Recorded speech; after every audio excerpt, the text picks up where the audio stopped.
the importance of faithful tithing. Well, we say tithing, but I come up with a new name for it. Why don't we call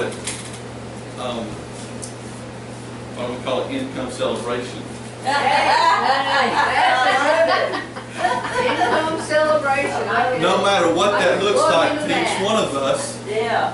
we can celebrate what our income is. Amen. Amen. And I want to bring out how important our faith in giving and our faithful in giving, how much important our faithfulness in giving is, because I'm going to read out of Hebrews 7. And this same account is in Genesis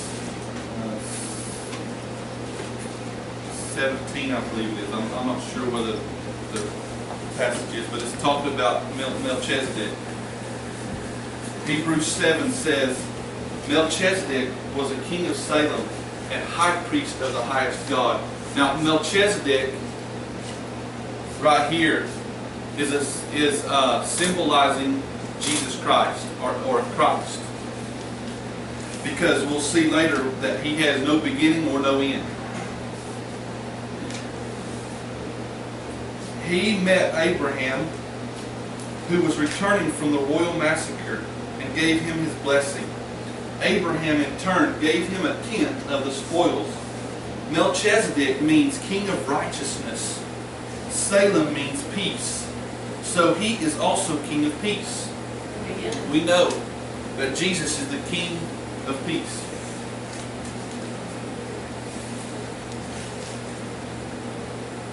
Melchizedek towers out of the past, without record of family ties, no account of beginning or end. In this way, he is like the Son of God, one huge priestly presence dominating the landscape always. You realize just how great Melchizedek is when you see the father Abraham gave him a tenth of the captured treasure. Priests descended from Levi are commanded by law to collect tithes from the people. Even though they are all more or less equals, priests and people having a common father in Abraham. But this man, a complete outsider, collected tithes from Abraham and blessed him, the one to whom the promises had been given. In acts of blessing, the lesser is blessed by the greater. Or look at it this way. We pay our tithes to priests who died. But Abraham paid tithes to a priest who the Scripture says lives. Ultimately, you could even say that since Levites descended from Abraham who paid tithes to Melchizedek, when we pay tithes to the priestly tribe of Levi, they end up with Melchizedek. When we tithe, you see, God gave promises to Abraham. And he said to Abraham that your descendants are going to outnumber the stars in the sky.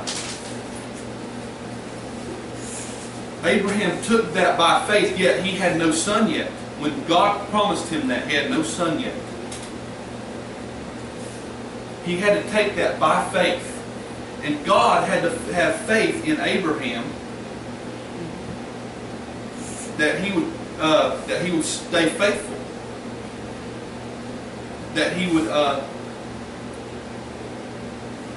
give back to him. Because you see, it's important that right now we teach.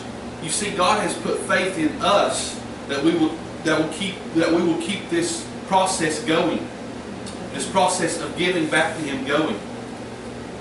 He has put faith in us because you see, He put faith in Abraham, and it's been going all these thousands of years later. It's still going. We're still giving. But it is up to us that we keep it going, that we keep this generation still giving tithes to God. Amen. And ultimately, we're not only giving it to our local church, but we're also giving it. It says here that it ends up with Melchizedek. It ends up with Jesus Christ. Amen. Our giving.